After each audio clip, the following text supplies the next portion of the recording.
వందనాలు. ఈరోజు చదువుకునే వాక్యము కీర్తన గ్రంథము 15వ అధ్యాయము మొదటి నుంచి చదువుకుందాము. యెహోవా నీ గుడారములో అతిథిగా ఉండదగిన వాడెవడు?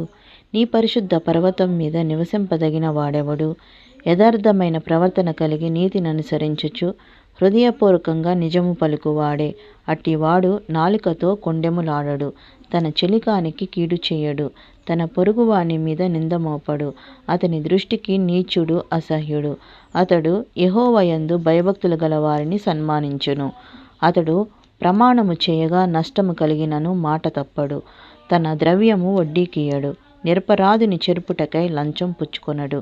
ఈ ప్రకారం చేయువాడు ఎన్నడూను కదల్చబడడు. దేవుడిచ్చిన వాక్యం దీవించును గాక. ప్రార్థన చేసుకుందాం. కళ్ళు మూసుకోండి.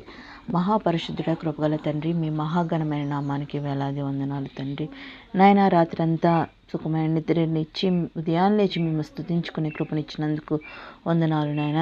నాయన తండ్రి, ఎంతోమంది ఈరోజు చూడక మరణించుంటారు. మీ సజీవ రెక్కలు నన్ను మమ్మల్ని క్షేమంగా కాచి కాపాడినందుకు వందనాలు తండ్రి. నాయన తండ్రి, మీరు ఇచ్చిన పరిశుద్ధ గ్రంథాన్ని బట్టి వందనాలు నాయన. ఈ వాక్యం బట్టి వందనాలు తండ్రి. ఎంతమంది అయితే ఈ వాక్యం వినిచున్నారో వాళ్ళ హృదయంలో భద్రపరచండి. వాక్యానుసారమైన జీవితం మా అందరికీ దయచేయండి నాయన. ఎవరెవరు ఎటువంటి అనారోగ్యాలతో, బాధలతో, సమస్యలతో ఉన్నారో వాళ్ళని స్వస్థపరచండి, బాగు చేయండి. వాళ్ళ హృదయంలో శాంతి, సమాధానం, సంతోషం, నెమ్మది దయచేయండి. వాళ్ళ చుట్టూరు మీ కాపుదల భద్రత దయచేయండి నాయన.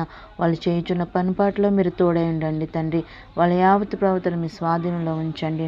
మిమ్మల్ని స్తుతించే బిడ్డలుగా మమ్మల్ని అందరినీ తీర్చిదిద్దమని, మీ కృపా కాపుదల భద్రత మా మీద ఉంచమని అతి త్వరలో రానయ్యున్న యేసుక్రీస్తు నామమున మిక్కిలి అడిగి వేడుకొని ప్రార్థించుచున్నాను తండ్రి. ఆమేన్.